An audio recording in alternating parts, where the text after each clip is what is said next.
أعوذ بالله من الشيطان الرجيم.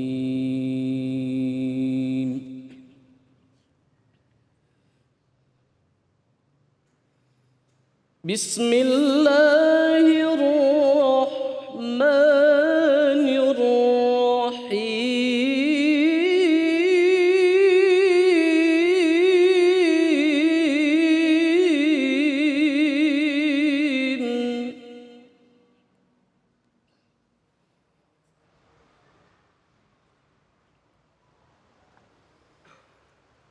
إن في خلق السماوات والأرض واختلاف الليل والنهار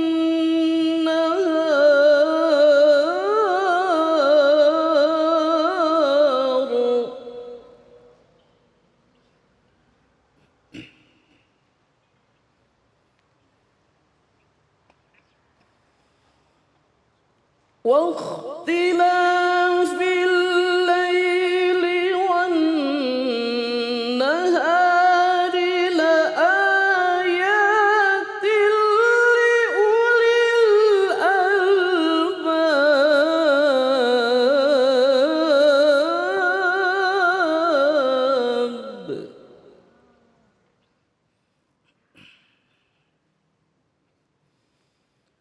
الذين يذكرون الله قياما وقعودا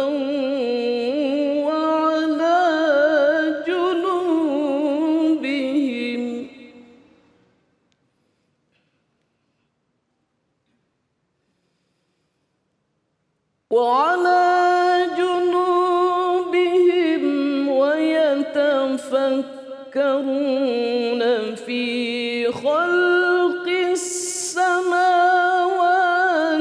والأرض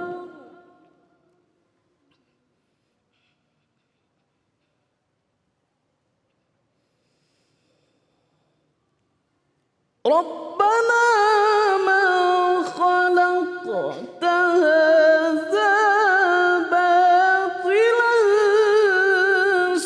سبحانك فقنا عذاب النار.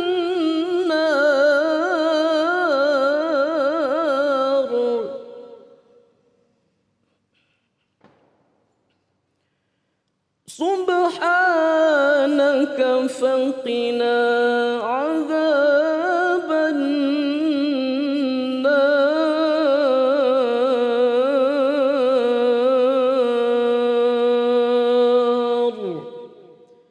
صدق الله العظيم.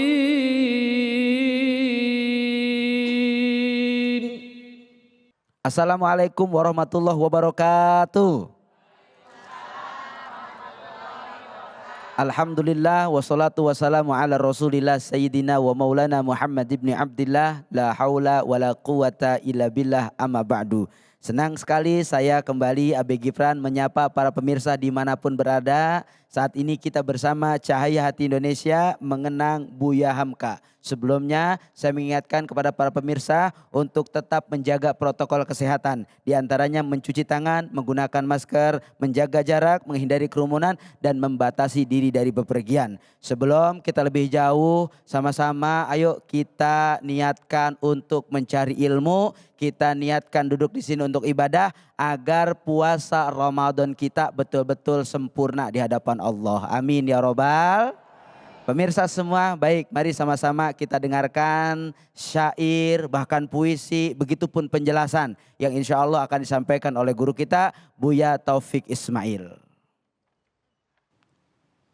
Assalamualaikum warahmatullahi wabarakatuh. Alhamdulillah, alhamdulillah, alhamdulillah. Allahumma salli ala Sayyidina Muhammad wa ala ali Sayyidina Muhammad. Ma sallaita ala Sayyidina Ibrahim wa ala ali Sayyidina Ibrahim fil alamin innaka Hamidum Majid. Saya mengucapkan terima kasih diundang untuk acara pada siang hari ini, yaitu mengingat, mengapresiasi seorang ulama besar kita, yaitu Buya Hamka. Saya menyimpulkan apa yang saya responsikan kepada Buya Hamka itu dalam puisi saya yang berjudul Mengenang Buya Hamka. Buya Hamka, ulama besar Indonesia. Buya Hamka, ulama besar Indonesia. 2,5 tahun masuk tahanan. Tidak pernah diajukan ke pengadilan. Di dalam penjara selesai tafsir Quran. Di dalam penjara selesai tafsir Quran. Buya Hamka, ulama besar Indonesia. Ketika Bung Karno meninggal dunia, Buya Hamka jadi imam sholat jenazah. Buya Hamka memaafkan Soekarno. Betapa agungnya keikhlasannya. Beliau penggali ilmu. Beliau contoh keikhlasan. Mudah memaafkan. Tidak menyimpan dendam. Bersih dari iri dan dengki. Bersyukur menerima rezeki. Beliau selalu berdoa untuk umatnya. Selalu berdoa untuk umatnya. Nah, demikianlah kenangan terhadap Buya Hamka di dalam 5 bait puisi saya. Buya Hamka itu ulama terkenal dari Maninjau. Maninjau adalah sebuah danau di Sumatera Barat. Ada 2 orang dari Maninjau yang ulama yang terkenal itu, yaitu Buya Hamka dan Buya Abdullah Ahmad. Nah, mereka kuliah di Universitas Al-Azhar, Kairo, pada tahun 26. Kemudian tokoh ketiga yang mendapat penghargaan itu adalah Ete Rahmah El Yunusiah, pendiri dari Diniyah Putri Padang Panjang pada tahun 57. Kemudian doktor honoris causa yang keempat adalah Buya Hamka pada tahun 61. Keempat-empatnya dari Sumatera Barat. Nah, di dalam sejarah Universitas Al-Azhar yang sangat terkenal di Mesir itu, rektornya pernah datang ke Indonesia, berkunjung, dan kemudian ke Jawa, ke Sumatera. Kemudian ketika di Sumatera singgah di perguruan Diniyah Putri Padang Panjang. Di sana disambut oleh santri-santri perempuan. Santri-santri perempuannya fasih berbahasa Arab. rektor kagum sekali. Tapi juga sekaligus malu. Karena apa? Karena Al-Azhar itu cuma untuk laki-laki. Beliau pulang ke Mesir, kemudian di Al-Azhar dia dirikan jurusan perempuan. Kulliyatul Banat.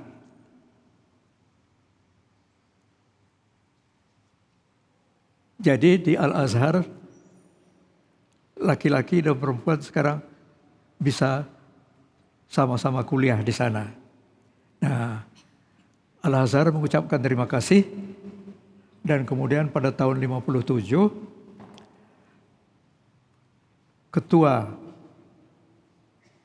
Dinia Putri yaitu Etek Rahmah El Yunusiah diundang ke Kairo dan kemudian diberi gelar Dr. Honoris Causa.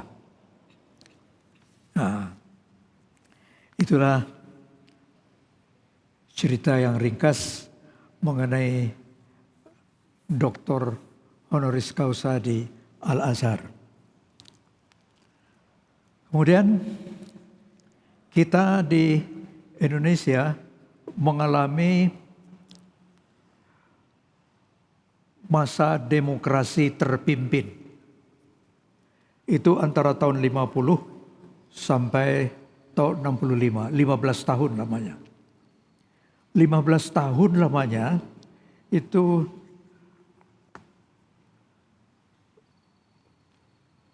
Presiden Soekarno bertindak sebagai diktator. Dia bubarkan Majelis Konstituante dan Perwakilan Rakyat. Jadi Dewan Perwakilan Rakyat yang wakil dari rakyat yang dipilih itu dia bubarkan. Dan kemudian dia bikin satu bentuk organisasi yang ditunjuk, tidak dipilih oleh rakyat. Kemudian Partai Masyumi dan PSI dibubarkan. Partai Islam itu. Dan Partai Sosialis. Buya, terkait dengan semua yang tadi Buya ceritakan begitu sangat luar biasa Buya. Sosok Buya Hamka ini sangat menginspirasi bagi kita semua Buya. Ada pertanyaan seperti apa Buya Hamka ini Buya dalam pandangan Buya? Saya akan sampai ke sana. Tapi untuk sampai ke sana itu latar belakangnya itu harus diberikan. Jadi latar belakang pada waktu Buya Hamka itu muncul, baik, itu keadaannya luar biasa, sangat tertindas. Ini, Masya Allah. Umat Islam itu tertindas. Generasi baru kita ini tidak mengalami itu. Tidak mengalami. Nah, jadi Buya Hamka bukannya dia muncul dalam keadaan tenang saja, tidak. Jadi dari awal memang dalam keadaan susah, sulit, dan tertindas itu Buya. Bagaimana? Tertindasnya seperti apa Buya? Ya itulah yang saya sebutkan di sini. Jadi demokrasi itu dihilangkan. Kemudian koran-koran itu tidak boleh terbit dengan mensuarakan Islam. Itu ditindas. Pada waktu itulah Buya Hamka tampil. Jadi dia tidak tampil begitu saja dalam keadaan tenang, tenteram begini. Tidak. Buya Hamka tampil dalam keadaan tertindas. Dan kemudian pada waktu itu selama sekitar 10 tahun itu di koran-koran itu umat Islam itu diburuk-burukkan.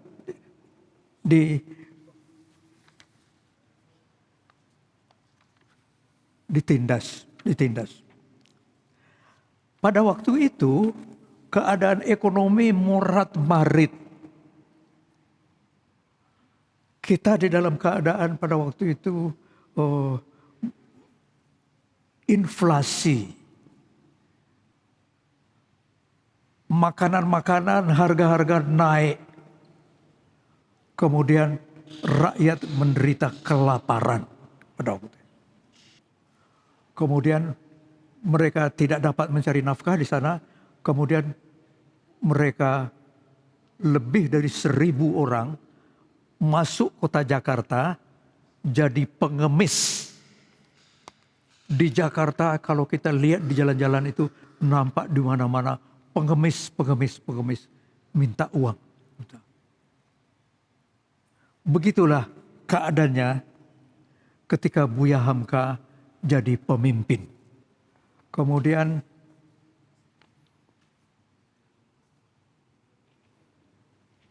kritikus sastra H.B. Yasin, kemudian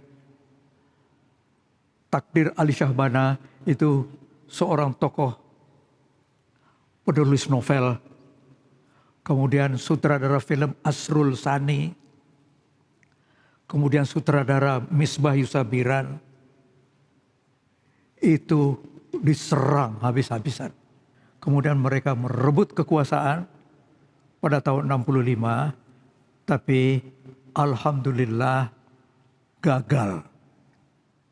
Sebenarnya kalau dilihat dari segi keadaan pada waktu itu mestinya berhasil. Tapi Allah masih sayang pada umat Islam. Gagal. Nah, itulah keadaan pada waktu itu. Dan Buya Hamka, karena dia membela umat Islam, ditangkap. Kemudian dipenjarakan 2 tahun. Dipenjarakan 2 tahun lamanya. Baik Buya, terima kasih Masya Allah. Buya Hamka ini terkenal menjadi tokoh bangsa, juga menjadi ulama besar Indonesia. Bagaimana dakwah beliau ke masyarakat Buya? Apakah langsung ke masyarakat ataukah melalui berbagai macam media lainnya Buya? Buya Hamka menjalankan dakwahnya dengan berbagai-bagai cara. Tentu saja karena beliau adalah seorang pembicara yang menarik, itu selalu diminta memberikan kuliah-kuliah, memberikan ceramah-ceramah agama. Tetapi di samping itu juga bukan saja di Jakarta, Baik, Buya. tetapi berkeliling ke seluruh Indonesia. Berkeliling ke seluruh Indonesia menyampaikan agama. Baik, Buya. Nah, ini baik sekali dicontoh oleh calon-calon dai, oleh kalian. Artinya berlatih memberi ceramah-ceramah, berlatih berkhutbah, berlatih berdiskusi untuk nanti dapat menyebarkan syiar agama Islam kita ke masyarakat. Baik Buya, Masya Allah luar biasa. Adakah kemudian keteladanan yang sampai saat ini yang dilakukan oleh Buya Hamka dan itu menjadi harus estafet bagi kita sebagai anak bangsa untuk melanjutkan keteladanan beliau? Yang Buya paling ingat keteladanan beliau. Bagaimana? Keteladanan dari sifat Buya Hamka seperti apa Buya? Yang bisa kita contoh untuk sebagai anak bangsa. Pertama-tama, beliau banyak membaca. Jadi di samping jadi santri, mendapat ilmu di pesantren atau di sekolahan, kemudian sesudah itu tidak berhenti sampai di sana. Beliau itu banyak membaca. Baca ya Buya ya? Di samping banyak membaca, beliau juga berlatih menyampaikan agama melalui tulisan. Tulisan. Beliau menulis. Beliau menulis mengenai masalah-masalah agama. Kemudian karena pandai berbicara, beliau berkhutbah, beliau memberi ceramah-ceramah agama. Jadi itulah yang dilakukan oleh Buya Hamka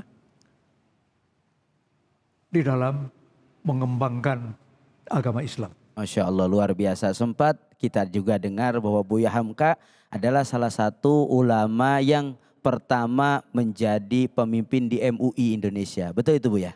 Di Majelis Ulama Indonesia. Betul ya Buya ya. Ada karya besar dari tokoh besar ini yaitu Tafsir Al-Ahjar. Singkat Buya, seperti apa isi dari Tafsir Al-Ahjar ini? Biografi dari Tafsir Al-Ahjar ini Buya. Bagaimana? Singkat saja Buya, ada karya besar dari tokoh besar ini Buya Hamka dengan Tafsir Al-Ahjar. Betul. Seperti apa latar belakang tafsir ini dan metodologinya seperti apa Buya? Itu karena Buya Hamka itu sangat rajin membaca. Jadi tidak cukup hanya ilmu yang didapatkan di pesantren. Tetapi sesudah tamat dari pesantren, Buya Hamka tetap menjadi pelanggan yang setia dari buku-buku di perpustakaan dan kemudian banyak membaca. Di samping itu, ada satu kelebihan lagi sebagai seorang ulama, beliau itu menulis. Beliau itu pandai menyatakan pikirannya di dalam bukan saja dengan berbicara, akan tetapi dengan tulisan. Dan tulisan itu tidak saja artikel-artikel di surat-surat kabar dan di majalah, akan tetapi dikumpulkan akhirnya menjadi buku. Sehingga Buya Hamka banyak buku-buku beliau yang terbit. Nah, disinilah salah satu kelebihan ulama.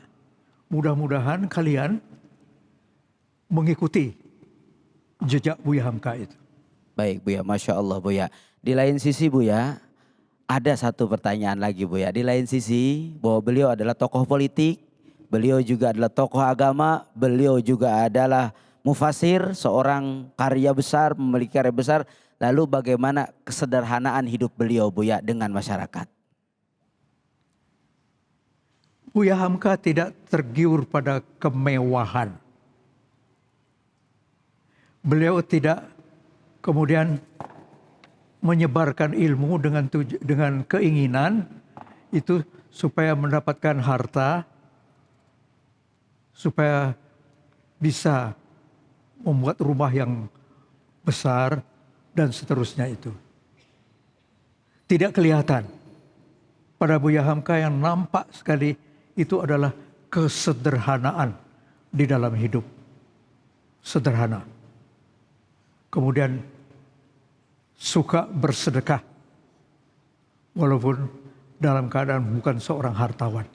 Masya Allah, terima kasih Buya. Begitu luar biasa biografi yang disampaikan oleh guru kita Buya Taufik Ismail mengenai Buya Hamka yang tentunya ini harus kita ketahui bersama. Beliau bukan hanya ulama besar Indonesia, tapi karya-karya besarnya salah satu Tafsir Al-Ahjar saat ini betul-betul mendunia dan diberikan manfaat oleh orang banyak. Terus tetap di Cahaya Hati Indonesia mengenang Buya Hamka. Jangan kemana-mana.